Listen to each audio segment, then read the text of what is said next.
की भय की बात अगर की जाए तो इस बार एक खास बात है कि जो चंबल के डाकों का भय मतदाताओं में होता था, इस बार कम होगा या नहीं होगा, क्योंकि इस बार सुरक्षा के पुख्ता इंतजाम किए गए हैं। साथ ही सुरक्षा के चलते फ्लैग मार्च किया गया, चुनावी शोर खत्म हो गया। लेकिन उसी तैयारी में जो रवानगी है वो भी शुरू हो चुकी है और चुनाव को लेकर हम भी तैयार है जो पल पल की खबर आपको देने के लिए। सीधे तौर पर हमारे साथ तमाम मेहमान बने हुए हैं। हमारे सहयोगी अरविंद भी इस वक्त है, साथ ही हमारे संवाददाता प्रदीप भी इस वक्त बने हुए हैं।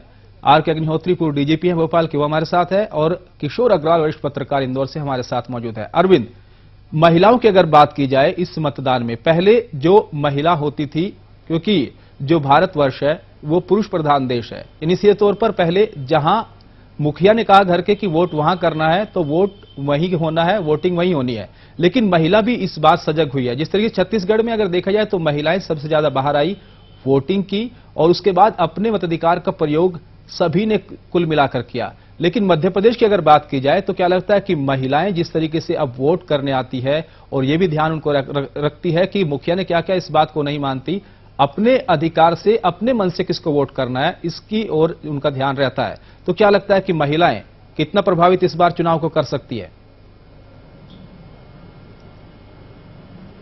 नवागत मतदाताओं में जिस तरह की जागरूकता हम देख रहे हैं, बिल्कुल वैसी ही जागरूकता हम महिलाओं में भी देख रहे हैं। पहले जो परंपरागत बातें थी अब शायद पीछे छूट गई हैं। अब महिलाएं ये सोचती हैं कि यदि वे गृहस्थ महिला है, यानी कि जो हाउस होल्ड लेडीज हैं, जो अपने सिर्फ घर का काम ही देख रही हैं, तो वे सबसे पहले अपने घर के बजट के बारे में सोचती हैं कि वो कौन सा राजनीतिक दल ठीक होगा, वो कौन से राजनीतिक दल का प्रत्याशी ठीक होगा जो महंगाई बढ़ने से रोकने में ज्यादा कामयाब होगा, सफल होगा।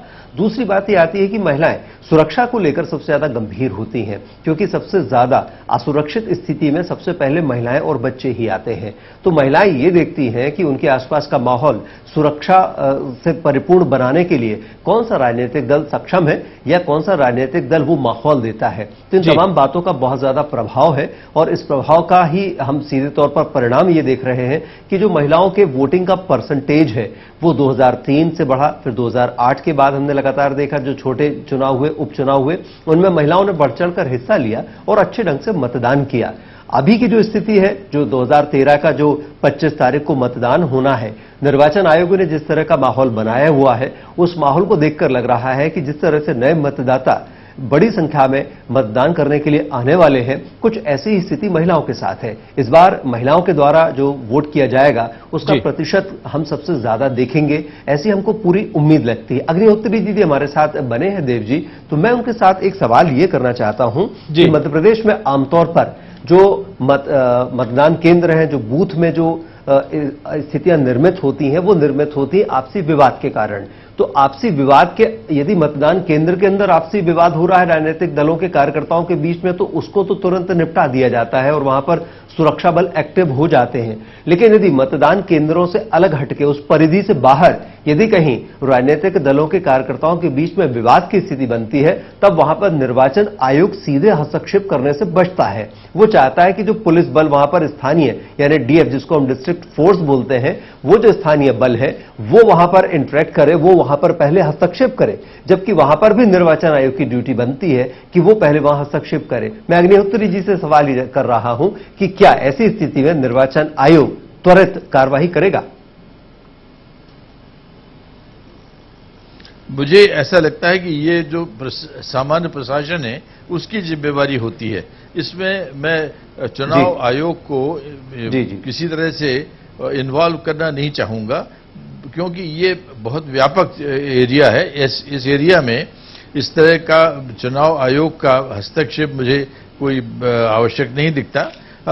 जो पेट्रोलिंग होती है, जो उस इलाके में पुलिसी गश्त होती है, वो और सीनियर अफसर मौजूद रहते हैं, रात दिन एक कर देते हैं, तो उनकी निगरानी में कभी भी ऐसी घटनाएं ज्यादा जोर नहीं पकड़ सकती। जी अग्निहोत्री, कभी शुरुआत होती है तो वहीं के वहीं उसका निराकरण किया जाए। अग्निहोत्री, जो सुरक्षा कर्मी होते हैं, साथ ही उनके ऊपर कितना प्रेशर होता है उस वक्त जब चुनाव होते हैं और भारी तादाद में हालांकि सुरक्षा बल वहां पर तैनात किए जाते हैं, तो कितना प्रेशर उनके ऊपर होता है मानसिक तौर पर?